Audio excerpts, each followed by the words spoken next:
الحمد لله وكفى وسلام على عباده الذين اصطفى أما بعد أعوذ بالله من الشيطان الرجيم بسم الله الرحمن الرحيم من عمل صالحا من ذكر أو أنثى وهو مؤمن فلنحيينه حياة طيبة سبحان ربك رب العزة عما يصفون وسلام على المرسلين والحمد لله رب العالمين اللهم صل على سيدنا محمد وعلى آل سيدنا محمد وبارك وسلم اللهم صل على سيدنا محمد وعلى آل سيدنا محمد وبارك وسلم اللهم صل على سيدنا محمد وعلى آل سيدنا محمد وبارك وسلم من عمل صالحا من ذکر او انثى جو کوئی بھی نیک اعمال کرے مرد ہو یا عورت وہ مؤمن اور وہ ایمان والا ہو فَلَنُحْيِيَنَّهُ حَيَاةً طَيِّبَةً ہم ضرور بھی ضرور اس کو طیب زندگی عطا فرمائیں گے۔ دو باتوں پر اللہ تعالیٰ کا وعدہ ہے، جو ایمان والا ہو اور نیک اعمال کرتا ہو۔ فَلَنُحْيِيَنَّ یہ تاکید کا صیغہ استعمال کیا، ضرور بھی ضرور ہم اس کو پاکیزہ زندگی عطا کریں گے۔ آج کے دور میں اکثر لوگ پریشان نظر آتے ہیں، کہیں کاروباری پریشانی، کہیں گھر بار کی پریشانی، کہیں اولاد کی پریشانی، کہیں صحت کی پریشانی، پریشان ہی آپ کو نظر آئیں گے۔ آخر کوئی ان کا حل ہوگا، کوئی ریمیڈی ہوگی۔ تو آئیے اللہ رب العزت سے پوچھیں کہ ان تمام پریشانیوں کا حل کیا ہے۔ رب کریم اس آیت مبارکہ میں اس کو تفصیل سے سمجھاتے ہیں، بتاتے ہیں کہ جو بندہ بھی ایمان والا ہو اور وہ نیک عمل کرے۔ اب اس میں سے آدھی شرط تو ہم پوری کرتے ہیں کہ الحمدللہ ہم نے کلمہ پڑھا، ہم ایمان والے ہیں، اس میں ہمیں کوئی تذبذب نہیں ہے، اس میں کوئی شک کی گنجائش ہی نہیں ہے، یہ 100% پکی بات ہے۔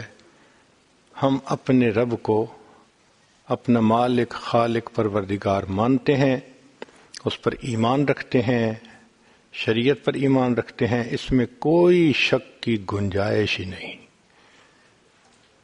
تو ایک قدم تو ہم نے اٹھا لیا، اب اس سے آگے ہے دوسرا قدم کہ جس نے عمل بھی اچھے کیے، یہاں ہم کوتاہی کر جاتے ہیں۔ ہم یہ چاہتے ہیں کہ ہم اپنی مرضی سے زندگی گزاریں، مگر برکتیں وہ سب ملیں جو ایک مسلمان کو ملنی چاہیے۔ اس کی مثال ایسے ہے کہ ایک طالب علم اگر کسی ادارے میں داخلہ لے، یہ پہلا سٹیپ ہوتا ہے، پھر اس کے بعد وہ پڑھے اور محنت کرے، تب اس کو ڈگری ملتی ہے۔ جو بندہ دونوں سٹیپ نہ لے، کیسے ڈگری ملے؟ جو بندہ داخلہ تو لے، نہ کلاس میں آئے نہ پڑھے، ڈگری کیسے ملے؟ اور جو بندہ داخلہ لے لے، کبھی آئے کبھی نہ آئے، تو اس کا بھی یقین نہیں ہوتا، اس کی سپلیمنٹری آئے گی، یہ فیل ہو جائے گا۔ ہمارا حال ایک ایسے طالب علم والا ہے کہ ہم نے کلمہ پڑھ کے اپنے آپ کو ایمان والا رجسٹر کروا لیا، مگر مسجد میں بھی آ جاتے ہیں اور مسجد سے نکل کے ہم من مرضی کے کام بھی کر لیتے ہیں، کبھی مان لی کبھی نہ مانی۔ جو احکام شریعت مرضی کے مطابق ہوتے ہیں اس پہ عمل کر لیتے ہیں، جو مرضی کے خلاف ہوتے ہیں احکام کو چھوڑ دیتے ہیں. یہ ہماری کوتاہی ہے. ہم الزام ان کو دیتے تھے، قصور اپنا نکل آیا. ہم یہی کہتے رہتے ہیں جی ہمارے حالات ٹھیک نہیں، گویا اللہ تعالیٰ نے ہمیں اچھے حالات میں نہیں رکھا، حالانکہ معاملہ تو اپنا ہے. ہر چیز کی ایک ترتیب ہوتی ہے، ایک سیکوینس ہوتا ہے. ایک بیج ہے، اگر آپ کے پاس گٹھلی ہے آم کی اور آپ اس سے آم اور حاصل کرنا چاہتے ہیں تو اس کی ایک ترتیب ہے. اس کو زمین میں ڈالیے، وہ اگنا شروع کرے گی، پودا بنے گی، پھر درخت بنے گی، پتے لگیں گے، پھر اس پر پھول لگیں گے، پھر وہ پھول پھل میں تبدیل ہوں گے. یہ سارا ایک پروسیس ہے. ایک بندہ کہے کہ نہیں جی میں تو گٹھلی زمین میں ڈالوں گا، اس کے بدلے زمین سے بس مجھے ڈائریکٹ گٹھلیاں ملنی چاہیے، کیسے ہو سکتا ہے؟ ایک ترتیب ہے اللہ کی بنائی ہوئی، اس ترتیب کے مطابق ہی کام چلے گا. ایک نوجوان چاہتا ہے کہ میرے ہاں اولاد ہو، تو ترتیب ہے کہ بھئی آپ نکاح کیجئے، اپنے گھر والوں کے ساتھ وقت گزاریے، اللہ سے دعا کیجئے، اللہ تعالیٰ آپ کی مراد کو پورا کر دیں گے. اب وہ کہ نہیں، میں نے 2 رکعت پڑھی اور میں نے اللہ سے دعا مانگی، اب میں گھر آؤں تو مجھے بیٹا مل جانا چاہیے. کیسے پاسبل ہے؟ ایک ترتیب ہے اللہ کے یہاں ہر چیز کی. یہ دنیا دارالاسباب ہے. اسی طرح ہمارے حالات کیسے ٹھیک ہوں اس کی ایک ترتیب ہے. جب تک اس ترتیب کو فالو نہیں کریں گے حالات ٹھیک نہیں ہوں گے. ساری عمر ٹکرے مارتے رہیں گے، ساری عمر حالات سے کشتی کرتے پھریں گے، حالات نہیں ٹھیک ہوں گے. اب ایک بچہ اگر 10 ٹن کی چٹان کے آگے پیچھے زور لگاتا پھرے تو وہ موو تو نہیں نہ کر سکتا. اس کو بچہ ہے. حال ہمارا یہی ہے. ہمیں اپنی اوقات کا پتہ نہیں کہ کتنے کمزور ہیں، حالات کو بدلنے کی کوشش میں لگے ہوئے ہیں. بھئی حالات کا بنانے والا، بھیجنے والا اللہ رب العزت ہے، وہ مغیر الاحوال ہیں. جب چاہتے ہیں حالات کو جیسا چاہتے ہیں بدل دیتے ہیں. تو یہ تو حکم پروردگار کا ہوگا تب بدلیں گے. دنیا کے کہنے سے حالات بدلتے تو دنیا جنت نہ بن جاتی. ہر بندہ اپنی من مرضی کی زندگی گزار رہا ہوتا. تو ایک ترتیب ہے اللہ رب العزت کے ہاں. چنانچہ ہمارے مشائخ نے 4 باتیں کہی ہیں، لوہے کی لکیر ہے. جب آزمائیں گے ان باتوں کو کھرا پائیں گے. پہلی بات کہ جو شخص اپنے اعمال کو سنوار لیتا ہے اللہ تعالیٰ اس کے حالات کو سنوار دیتے ہیں. جو شخص اپنے اعمال کو سنوار لیتا ہے اللہ تعالیٰ اس کے حالات کو سنوار دیتے ہیں. ہم اس کوشش میں لگے ہوئے ہیں کہ حالات پہلے سنوریں پھر اعمال سنواریں گے.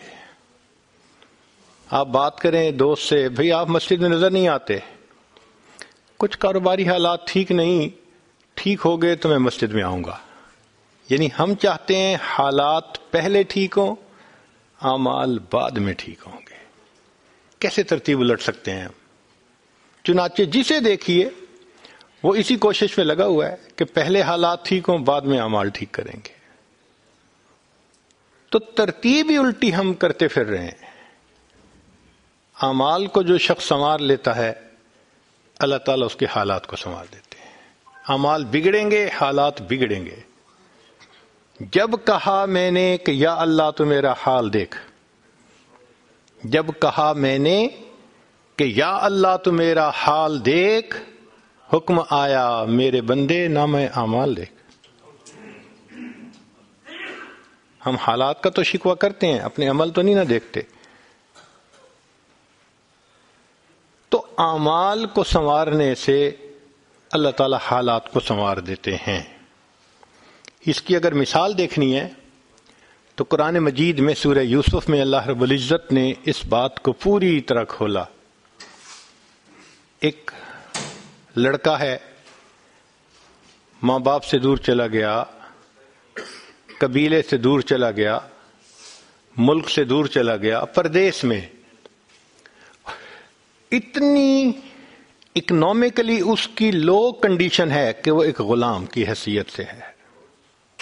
غلام کی تو اپنی مرضی بھی کوئی نہیں ہوتی، وہ تو حکم کا غلام ہوتا ہے.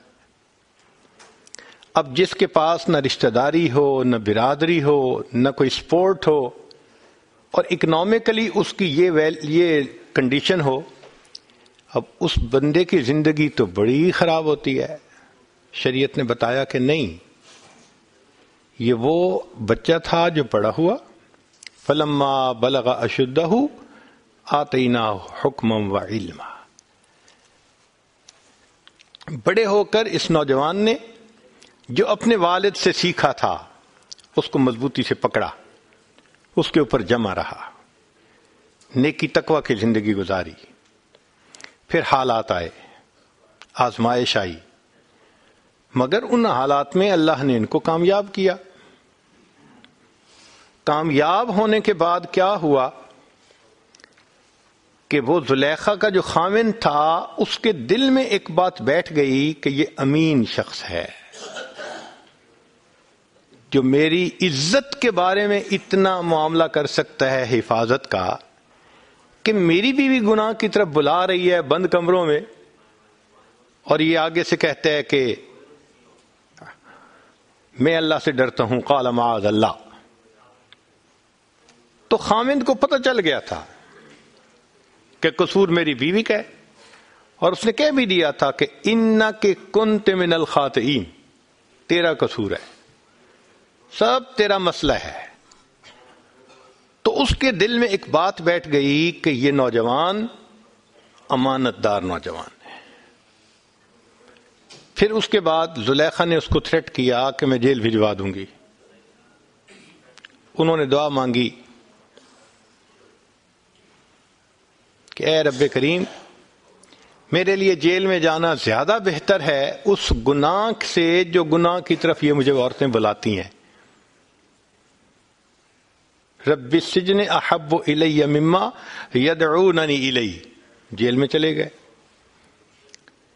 پھر اللہ رب العزت نے دیکھو جیل میں ترتیب بنائی. 2 بندوں نے خواب دیکھا، پورا نکلا. ان میں سے ایک بادشاہ کے پاس گیا. کچھ عرصے بعد بادشاہ نے خواب دیکھا، تعبیر دینے والا کوئی نہیں. وہ جو جیل سے چھوٹ کے آیا تھا اس نے کہا میں جانتا ہوں ایک بندے کو، مجھے اس نے خواب کی تعبیر دی تھی، بالکل ٹھیک نکلی. بادشاہ نے کہا بلاؤ. جب بلانے کے لیے گئے تو یوسف علیہ السلام نے کہا کہ پہلے تو یہ فیصلہ کرو کہ قصور میرا تھا یا عورتوں کا تھا. نبی علیہ السلام نے فرمایا میرے بھائی یوسف کے صبر کے کیا کہنے. اتنے سالوں کی جیل کے بعد اگر پیغام آتا ہے کہ جیل سے باہر آ جائیے تو کہتے ہیں نہیں پہلے فیصلہ کرو، مجھ پہ جو الزام لگا تھا وہ ٹھیک تھا یا غلط تھا. تو بادشاہ نے کہا نہیں آپ بالکل ٹھیک تھے، قصور میری بیوی کا تھا، آئیے. پھر بلا کے اس نے کہا انک الیوم لدینا مکین امین. تصدیق کر دی کہ میرے دل میں آپ کی امانت داری بیٹھ گئی، تجھ سے بہتر امین شخص مجھے نہیں مل سکتا. لیکن میں نے خواب دیکھا ہے، میں بہت کنفیوزڈ ہوں، بتاؤ. فرمایا کہ 7 سال بڑے اچھے آئیں گے، غلے کو محفوظ کر لینا. پھر 7 سال بہت قحط کے آئیں گے اور اس میں آپ کو کرائسس مینجمنٹ کرنی پڑے گی. اس طرح آپ کی جو رعایا ہے وہ مشکل سے بچ سکتی ہے. بادشاہ بوڑھا تھا، اس کام کے لیے ہمت چاہیے، موٹیویشن چاہیے، لیڈرشپ چاہیے. اس نے کہا شاید اس سے بہتر مجھے کوئی دوسرا بندہ نہیں مل سکتا. اور یوسف علیہ السلام نے خود بھی کہہ دیا اجعلنی علی خزائن الارض، کہ مجھے آپ خزانوں کا نگران بنا دیجئے، میں اپنی ذمہ داری پوری کروں گا. چنانچہ خزانوں کے نگران بن گئے. بادشاہ نے کہا کہ جو میرے گھر میں رہ کے میری عزت کی حفاظت کر سکتا ہے وہ میرے مال کی حفاظت تو اس سے زیادہ بہتر کرے گا. تو بادشاہ کو یقین دہانی ہو گئی. اب وہ بچہ جو کل غلام کہا جاتا تھا آج وہ خزانوں کا نگران ہے.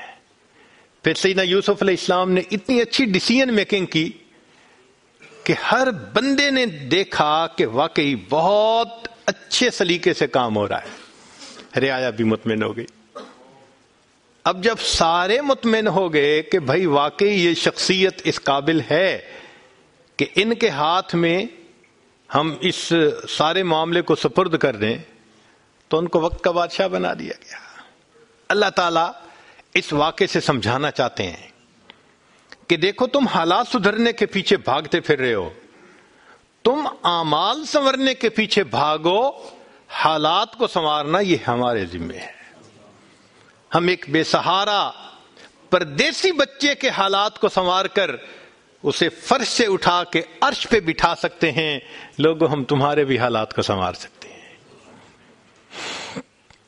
چنانچہ جب یوسف علیہ السلام نے اپنے بھائیوں سے پوچھا ما فعلتم بیوسف، تم نے یوسف کے ساتھ کیا کیا تھا، وہ ہکا بکا رہ گئے، ان کو توقع نہیں تھی. کہنے لگے انک لانت یوسف، آپ یوسف ہیں؟ قال انا یوسف، ہاں میں یوسف ہوں. وہذا اخی، یہ میرا بھائی بنیامین ہے. قد من اللہ علینا، اللہ نے ہم پر احسان کیا. انہ من یتق ویصبر، جو متقی ہوتا ہے اپنے اندر صبر و ضبط پیدا کرتا ہے. فإن اللہ لا یضیع اجر المحسنین، اللہ ایسے نیکوکاروں کے اجر کو ضائع نہیں کیا کرتے ہیں. ہم اپنے اندر تقوی اور صبر و ضبط پیدا کریں، اللہ رب العزت ہر دور اور ہر زمانے میں تقوی اور صبر والے بندے کو فرش سے اٹھائیں گے، عرش کے اوپر بٹھائیں گے، تخت کے اوپر بٹھائیں گے. اب تقوی اور صبر کی طرف تو ہم آتے نہیں.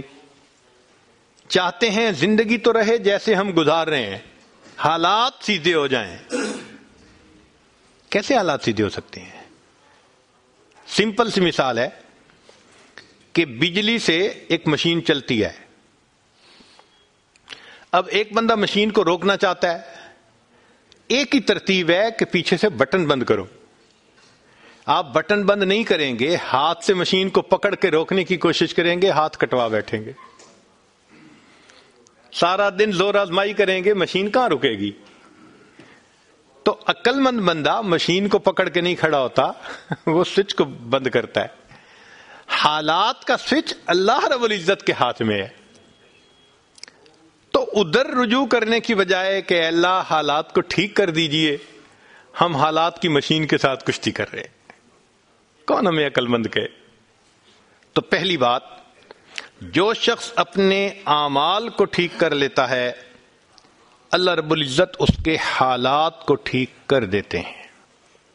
دوسری بات، جو شخص اپنی آخرت کو سنوار لیتا ہے اللہ تعالیٰ اس کی دنیا کو سنوار دیتے ہیں. ہم پھر الٹے چاہتے ہیں کہ پہلے دنیا سنورے پھر ہم آخرت سنواریں گے. یہاں پھر ہم غلطی کرتے ہیں، دن رات دنیا سنوارنے میں لگے ہوئے ہیں.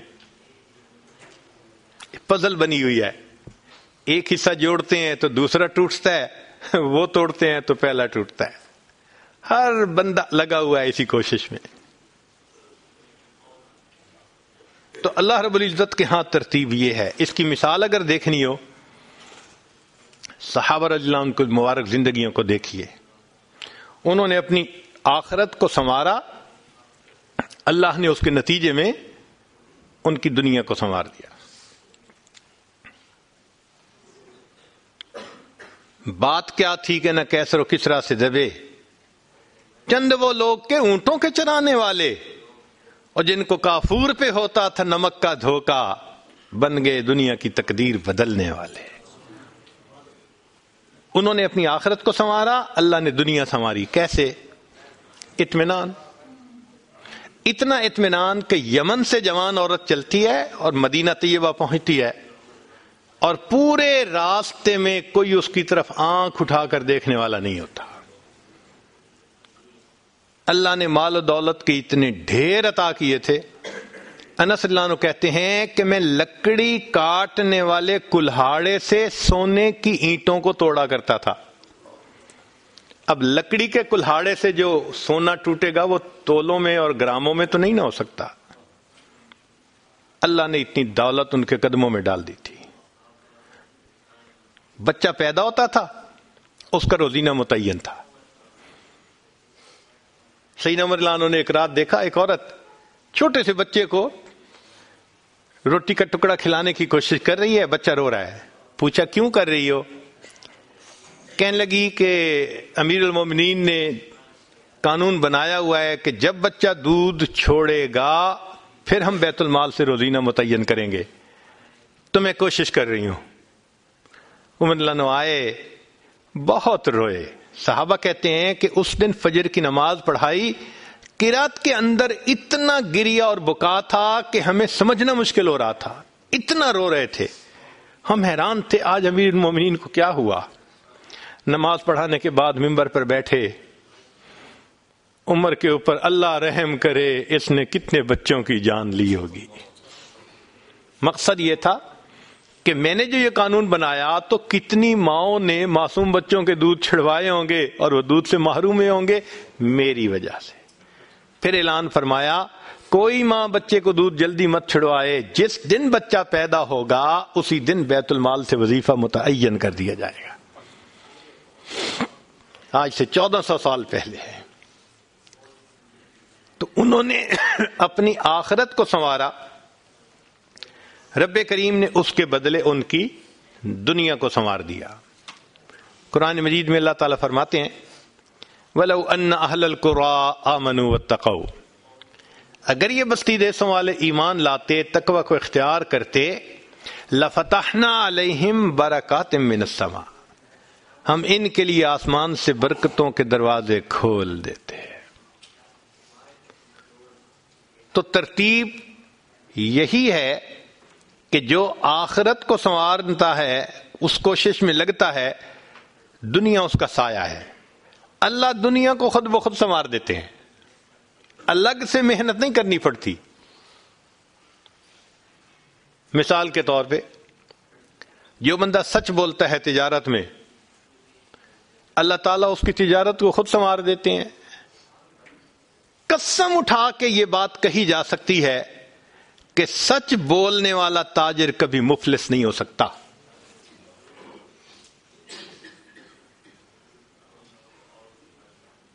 پاسبل ہی نہیں کہ سچ کی بنیاد ہو اور اس میں برکت نہ ہو. تو دو باتیں, جو شخص اپنے اعمال کو سنوارتا ہے اللہ تعالی حالات کو سنوار دیتے ہیں, جو اپنی آخرت کو سنوار لیتا ہے اللہ تعالیٰ اس کی دنیا کو سنوار دیتے ہیں.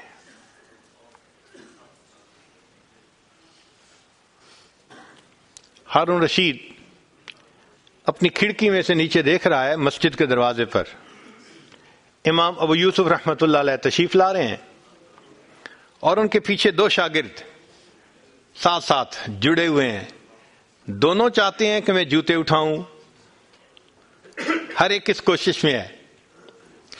جب امام ابو یوسف رحمۃ اللہ نے جوتے اتارے تو ان میں سے ایک بچے کا ہاتھ ایک جوتے پہ پڑا, دوسرے کا ہاتھ دوسرے جوتے پہ پڑا.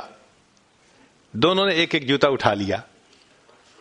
پھر انہوں نے فوراً آپس میں یہ طے کر لیا کہ ایک نے کپڑا بچھایا, رومال, ایک نے بھی جوتا ڈالا, دوسرے نے بھی اس میں ڈال دیا. ایک نے ایک طرف سے پکڑ لیا, دوسرے نے دوسری طرف سے, کہ دونوں کو جوتے اٹھانے کا اجر مل جائے.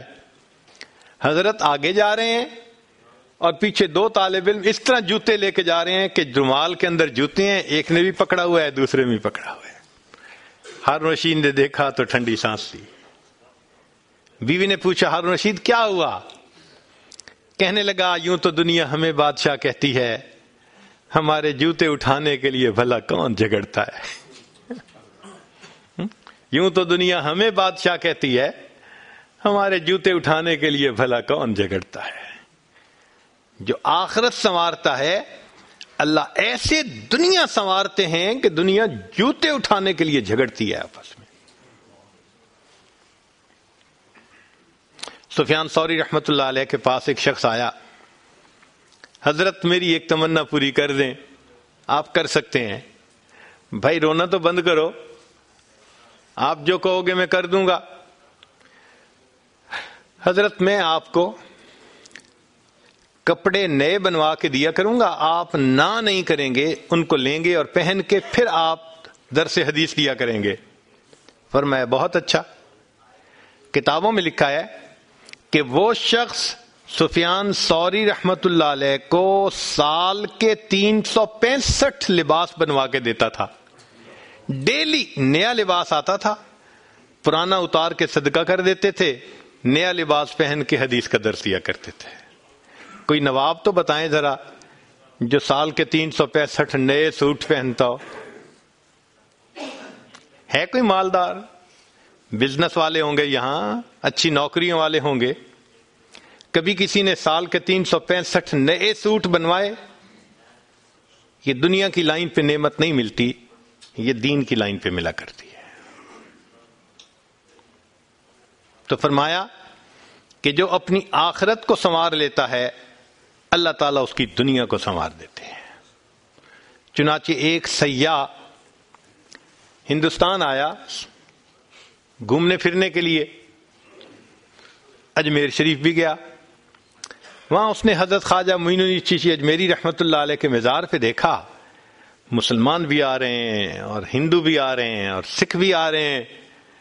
اللہ کی شان، اللہ رجوع دے دیتا ہے نا، سبھی آ رہے ہیں، دعائیں مانگ رہے ہیں۔ تو وہ بڑا حیران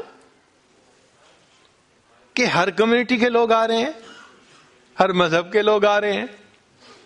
تو جب واپس گیا تو بیوی نے پوچھا کہ بتائیں آپ نے کون سی انوکھی چیز وہاں دیکھی؟ تو اس نے کہا ہاں میں نے ایک چیز انوکھی دیکھی کہ ایک شخص قبر میں لیٹا ہوا تھا مگر لوگوں کے دلوں پر حکومت کر رہا تھا۔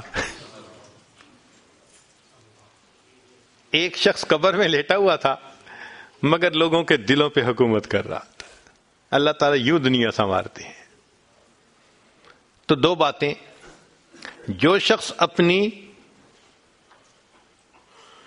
اعمال کو سنوار لیتا ہے اللہ تعالیٰ اس کے حالات کو سنوار دیتے ہیں، اور جو شخص اپنی آخرت کو سنوار لیتا ہے اللہ تعالیٰ اس کی دنیا کو سنوار دیتے ہیں۔ تیسری بات کہ جو شخص اللہ رب العزت سے اپنے تعلق کو سنوار لیتا ہے اللہ مخلوق سے اسے تعلق کو سنوار دیتے ہیں۔ آج ہم چاہتے ہیں چچا راضی ہو جائے، پھپھو راضی ہو جائے، بہن راضی ہو جائے، اور عجیب بات ہے یہ رشتہ داریوں کے معاملے ہیں ہی ایسے، کھاؤں کدھر کی چوٹ بچاؤں کدھر کی چوٹ، سمجھ ہی نہیں لگتی کہ سب کو کیسے راضی کیا جائے۔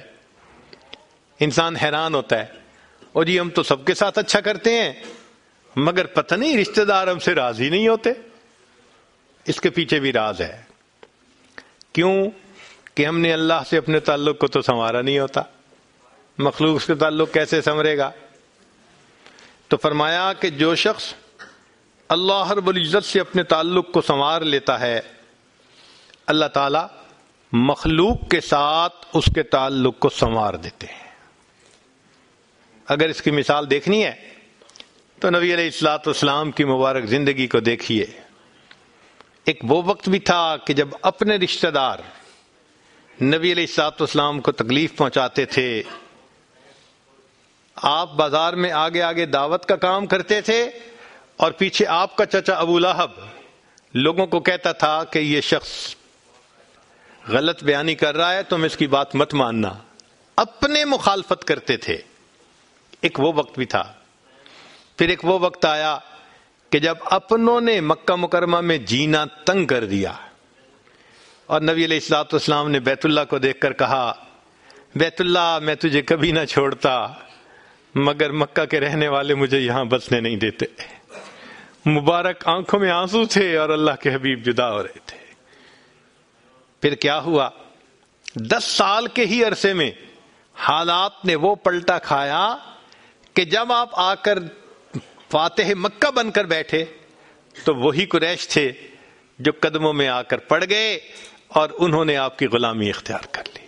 ہندا نے کہا جتنے خیمے دنیا میں تھے سب سے زیادہ آپ کے خیمے سے مجھے نفرت ہوا کرتی تھی، آج جتنے خیمے ہیں سب سے زیادہ محبت مجھے آپ کے خیمے سے ہے۔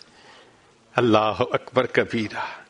تو جو شخص اللہ سے اپنے تعلق کو سنوار لیتا ہے، اللہ مخلوق سے اس کے تعلق کو سنوار دیتے ہیں۔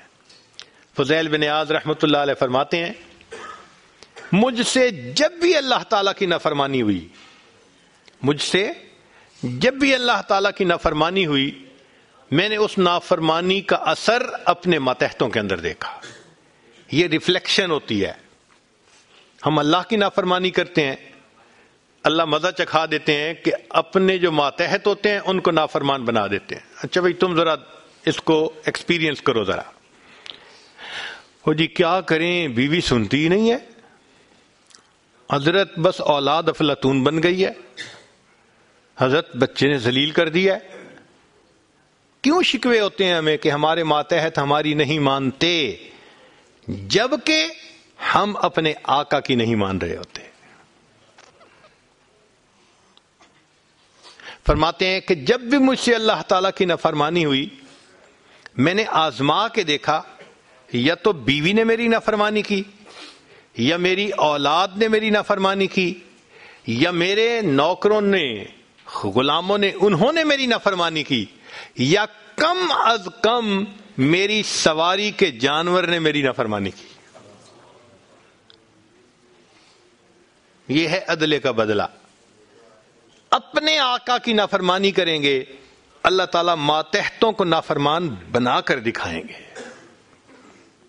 اس لیے اولاد کے شکوے کرنے کی ضرورت نہیں ہے، بیوی کے شکوے کرنے کی ضرورت نہیں ہے۔ سمپل سی بات ہے، اللہ رب العزت سے اپنے تعلق کو سنوار لیجئے، اللہ تعالیٰ مخلوق سے ہمارے تعلق کو سنوار دیں، سب کے دلوں میں محبت ڈال دیں گے۔ سیدنا امیر معاویہ رضی اللہ عنہ نے خط لکھا ام المومنین سیدہ عائشہ صدیقہ رضی اللہ تعالی عنہا کو کہ ام المومنین آپ امت کی ماں ہیں، آپ مجھے کوئی نصیحت فرمائیے۔ اور واقعی ام المومنین نے نصیحت کرنے کا حق ادا کر دیا۔ وہ نصیحت پڑھ کے پتہ چلتا ہے کہ انہوں نے نبی علیہ الصلوۃ والسلام کی صحبت یافتہ ہونے کا ثبوت پیش کر دیا۔ ام المومنین نے مختصر جواب لکھا، فرمایا دیکھیں اگر آپ مخلوق کو خوش کریں گے، اللہ کو ناراض کریں گے، اللہ ساری مخلوق کے دل میں تمہاری نفرت ڈال دیں گے، یہ اندر سے تم سے نفرت کرتے پھریں گے۔ اور اگر تم اللہ کو راضی کرو گے، گو کہ مخلوق ناراض ہو رہی ہے، اللہ تعالیٰ اسی مخلوق کے دل میں تمہاری محبت ڈال دیں گے، یہ سب تمہارے دوست بن جائیں گے۔ تو اصل تو اللہ کو راضی کرنا ہے۔ تو فرمایا کہ تم اللہ سے اپنے تعلق کو سنوار لو، اللہ تعالیٰ مخلوق سے تمہارے تعلق کو سنوار دیں گے۔ تو اولاد کو نیک بنانے کا سب سے آسان طریقہ خود نیک بن جائیے۔ جو خود نیک بنتا ہے اور اللہ کے حکم کو توڑنے سے باز آ جاتا ہے، اللہ تعالیٰ اولاد کو مطیع اور فرمانبردار بنا دیتے ہیں۔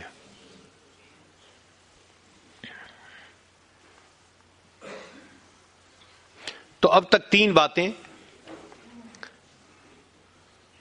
جو شخص اپنے اعمال کو سنوار لیتا ہے اللہ تعالیٰ اس کے حالات کو سنوار دیتے ہیں، جو اپنی آخرت کو سنوار لیتا ہے اللہ اس کی دنیا کو سنوار دیتے ہیں، جو شخص اللہ رب العزت سے اپنے تعلق کو سنوار لیتا ہے اللہ مخلوق سے تعلق کو سنوار دیتے ہیں۔ حدیث مبارکہ میں ہے جب بندہ عبادت کرتا ہے اور اللہ تعالیٰ خوش ہو جاتے ہیں، دعا جبرائیل، اللہ تعالیٰ جبرائیل علیہ السلام کو بلاتے ہیں اور بتلاتے ہیں کہ جبرائیل میں فلاں بندے سے محبت کرتا ہوں۔ تو جبرائیل علیہ السلام آسمانوں پر اعلان کرتے ہیں کہ آسمان کے فرشتوں اللہ تعالیٰ فلاں بندے سے محبت کرتے ہیں۔ یہ اعلان سن کر سارے فرشتے اس بندے سے محبت کرنے لگ جاتے ہیں۔ پھر جبرائیل علیہ السلام زمین پر آتے ہیں اور زمین پر آ کر پھر اعلان کرتے ہیں کہ لوگوں فلاں شخص سے اللہ تعالیٰ محبت کرتے ہیں، ثم یودع لہ القبول فی الارض، پھر اللہ اس شخص کے لیے زمین میں قبولیت رکھ دیتے ہیں، پرائے اپنے بن جاتے ہیں، دشمن دوست بن جاتے ہیں، مخالفین کے دلوں میں بھی اللہ ان کی محبت اور عظمت ڈال دیتے ہیں۔ تو مخلوق سے تعلق سنوارنے کا یہ ہے سب سے بہترین طریقہ۔ کس کے پیچھے بھاگیں گے، کس کی منت سماجت کریں گے؟ بہتر نہیں کہ ہم ایک ہی کو منا لیں؟ جس نے اللہ کو منا لیا، اللہ تعالیٰ مخلوق کے ساتھ اس کے تعلق کو سارا ٹھیک فرما دیں گے۔ چوتھی بات کہ جو شخص دن کے اعمال کو سنوار لیتا ہے، اللہ تعالیٰ اس کے رات کے اعمال کو سنوار دیتے ہیں۔ اکثر دوستوں سے یہ سنا، تہجد میں آنکھ نہیں کھلتی، صبح کی تکبیر اولیٰ رہ جاتی ہے، مقصد کیا؟ کہ رات کے اعمال ہم نہیں کر پاتے، اور پھر اس کے لیے کوشش بھی کرتے ہیں، کہتے ہیں جی الارم بھی لگا کے سوتا ہوں اور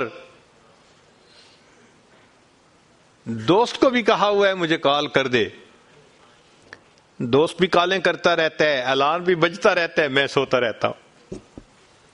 بھائی ہم اس لیے سوتے رہتے ہیں کہ اللہ تعالیٰ توفیق نہیں دیتے اس وقت اٹھنے کی۔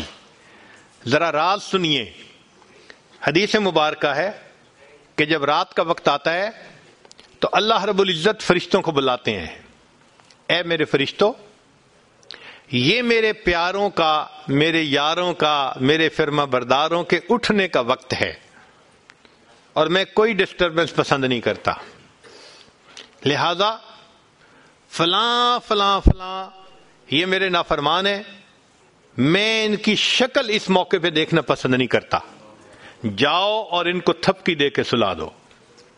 حدیث پاک میں ہے فرشتے آتے ہیں، تھپکی دے کے سلا دیتے ہیں، سویا رہتا ہے، سویا رہتا ہے۔ کیسے الارم سے آنکھ کھلے؟ کیسے کسی کے فون کی گھنٹی بج کے آپ کو جگائے جب فرشتہ سلا رہا ہے؟ رات کے شروع میں نیند آئے یا نہ آئے، اس موقع پہ گہری نیند آتی ہے، تو وہ فرشتے لوری دے کے سلا رہے ہوتے ہیں، تھپکی دے کے سلا رہے ہوتے ہیں۔ اللہ تعالیٰ اس موقع پہ شکل دیکھنا بھی پسند نہیں فرماتے۔ پھر فرماتے ہیں کہ اچھا فلاں فلاں فلاں یہ میرے نیک بندے ہیں، ان کو جگا دو تاکہ یہ اٹھ کر عبادت کریں، دامن پھیلائیں، اور میں پروردگار ان کے دامن کو بھر دوں۔ تو یہ لوگ سوئے ہوئے ہوتے ہیں، خود بخود آنکھ کھل جاتی ہے، کسی الارم کی ضرورت نہیں ہوتی، تھکے ہوئے ہوتے ہیں، تہجد کے وقت بستر اچھال دیتا ہے، اٹھ کے کھڑے ہو جاتے ہیں، تھکاوٹیں بھی رکاوٹ نہیں بنتی، وہ جلدی سے وضو کرتے ہیں، اپنے رب کے سامنے ہاتھ باندھ کے کھڑے ہو جاتے ہیں، وہ اللہ سے مانگتے ہیں، اللہ ان کو دے کر خوش فرما دیتے ہیں۔ فرمایا تیسرے کچھ اور بھی لوگ ہیں، یہ مقربین ہوتے ہیں، اللہ تعالیٰ فرشتوں کو فرماتے ہیں کہ تم جاؤ اور یہ سوئے ہوئے ہیں ان کی صرف کروٹ بدل دو، یہ چاہیں گے تو اٹھ کے نماز پڑھیں گے تہجد کی، اور چاہیں گے تو لیٹے رہیں گے، میں پروردگار ان کی عبادت سے بھی راضی ہوں، ان کے لیٹنے سونے سے بھی راضی ہوں۔ یہ وہ لوگ ہوتے ہیں جن کا سونا بھی عبادت بن جاتا ہے، یہ مقربین ہوتے ہیں۔ تو حدیث پاک میں یہ 3 طرح کے لوگ بتائے گئے۔ اب اگر ہمارا شمار ان میں ہے جو اٹھ نہیں پاتے، تو یہ نہیں کہ ہم اٹھتے نہیں، ہمیں اٹھنے نہیں دیا جاتا، تو ہمیں اللہ سے معافیاں مانگنی پڑیں گی کہ وہ راضی ہو جائے اور ہمارے لیے تہجد کا اٹھنا آسان فرما دے۔ اس لیے بہت سارے دوست کنفیوز رہتے ہیں کہ جی رات کو تو اٹھا ہی نہیں جاتا۔ اس کا آسان اصول کہ جو شخص دن کے اعمال کو سنوار لیتا ہے، اللہ تعالیٰ اس کے رات کے اعمال کو سنوار دیتے ہیں۔ اگر دن میں بد نظری ہوگی تو کیسے رات کی توفیق ہوگی؟ دن میں اگر کھانا پینا مشتبہ ہوگا تو رات کی توفیق کیسے ہوگی؟ دن میں تو انتظار رہتا ہے فلاں کا فون آئے، فلاں کا میسج آئے، دل تو اٹکا ہوا ادھر ہے، اور ہم چاہتے ہیں کہ رات کو اولیاء والی کیفیت ہمیں حاصل ہو جائے۔ ای خیال است و محال است و جنوں۔ تو 4 باتیں ہمارے مشائخ نے فرمائی ہیں، پھر دوبارہ ذرا یاد فرما لیجئے۔ جو شخص اپنے اعمال کو سنوار لیتا ہے اللہ تعالیٰ اس کے حالات کو سنوار دیتے ہیں۔ جو شخص اپنی آخرت کو سنوار لیتا ہے اللہ تعالیٰ اس کی دنیا کو سنوار دیتے ہیں۔ ہم نے دیکھا کہ بعض دوست بڑے حیران ہوتے ہیں، یار یہ لوگ کیوں اتنی محبت کرتے ہیں؟ اللہ والوں سے دلوں میں ایک محبت ہوتی ہے، لوگ محبت کا اظہار کرتے ہیں، اب دنیا داروں کو سمجھ نہیں آتی، وہ جھنجھلاتے ہیں کیوں اتنی محبت کا اظہار کر رہے ہیں۔ وہی سنیے اصول، جو شخص جس قدر اللہ رب العزت سے محبت کرے گا اللہ کی مخلوق اسی قدر اس سے محبت کرے گی۔ دلوں میں تو محبت اللہ ڈالتا ہے نا، کوئی کان سے پکڑ کے تو نہیں لاتا، او بھائی آپ مجھ سے ملو، عقیدت کا اظہار کرو، ہاتھ چومو، کوئی نہیں ایسے کرتا، اللہ دلوں میں ڈالتے ہیں۔ جو شخص جس قدر اللہ رب العزت سے محبت کرے گا اللہ کی مخلوق اسی قدر اس سے محبت کرے گی، یہ ریفلیکشن ہوتا ہے اس کا۔ تو جو اپنے اعمال کو سنوار لیتا ہے اللہ تعالیٰ اس کے حالات کو سنوار دیتے ہیں۔ جو اپنی آخرت کو سنوار لیتا ہے اللہ تعالیٰ اس کی دنیا کو سنوار دیتے ہیں۔ جو اللہ رب العزت سے اپنے تعلق کو سنوار لیتا ہے اللہ رب العزت مخلوق سے اس کے تعلق کو سنوار دیتے ہیں، اور جو دن کے اعمال کو سنوار لیتا ہے اللہ اس کے رات کے اعمال کو سنوار دیتے ہیں۔ ہم اس ترتیب کو اچھی طرح یاد کر لیں اور اپنی زندگی کو بدلنے کے لیے کوششیں کریں۔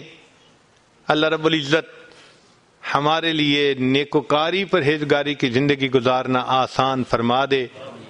ہم نے منزل کی نشاندہی آپ کے سامنے کر دی کہ ہم اگر منزل پہ نہیں پہنچ سکے تو شاید اللہ تعالیٰ آپ میں سے کسی کو منزل پہ پہنچا دیں۔ وآخر دعوانا ان الحمد للہ رب العالمین۔